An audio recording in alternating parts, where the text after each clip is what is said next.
Guys, kilala niyo ba si Queen Yasmin? Esophagus, esophagus. Oh, kilala niyo na. Tinag kasi ako ng isa kong kaibigan sa isang video niya sa KMJS at ito ang sinabi niya.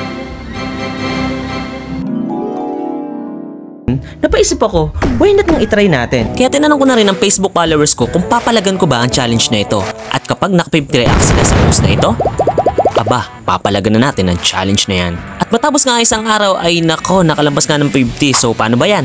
Palagan na natin yan. Pero ang twist, kukuha tayo ng 10 salita mula dun sa pyesa niya at yung mismong title na sikyo ng kanyang tula ang gagawa natin ng spoken poetry. Challenging. Pero bago yon, panoorin muna natin yung video niyang ito. Kaya kayang makabuo ng pyesa ni Queen Yasmin sa paksang ibinigay namin ang salitang sikyo. Parinig nga, Yasmin?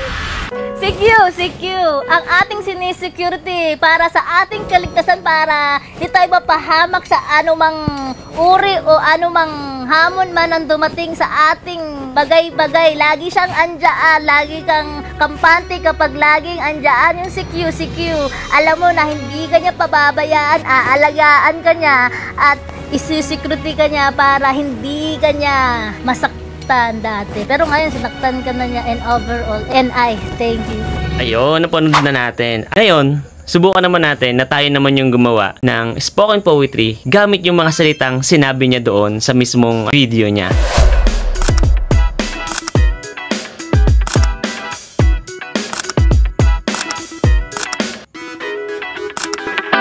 Guys, natapos na natin.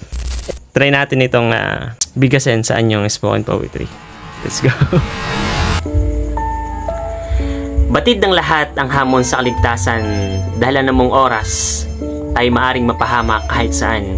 Ngunit nang dumating ang sikyo sa kalupaan, kampante kanyang binihisan. Isang tila superhero sa pelikula, ngunit katulad niya ay walang kapara. Trabaho niya ay buong pusong ginagampanan sa panganib na bantay, hinding-hindi kanya pababayaan. Iingatan kahit pa ang anak mong nawawala sa kawalan, paniguradong ito'y kanyang aalagaan. Sikyo, kung sila'y bansagan. Pero pag umalasakit nila sa bayay, hindi matatawaran. Kaya ang overall na sa kanila'y may lalarawan, hinding-hindi kanila hayaang masaktan. Sikyo, saludo sa'yo ang lipunan. Hey! Saludo po tayo sa lahat ng mga security guardian sa ating bansa, sapagkat sila po ang isa sa daan kung bakit tayo ay safe sa kahit saan. So shoutout po sa lahat ng mga security guard, para po sa inyong lahat ang ginawa kong tulang yon. At syempre credits kay Queen Yasmin dahil sa kanya itong pyesa na ito. Ginawa lang natin yung challenge natin dahil tinagtayo ng kaibigan natin. Shoutout kay Irisa, sa kaibigan ko.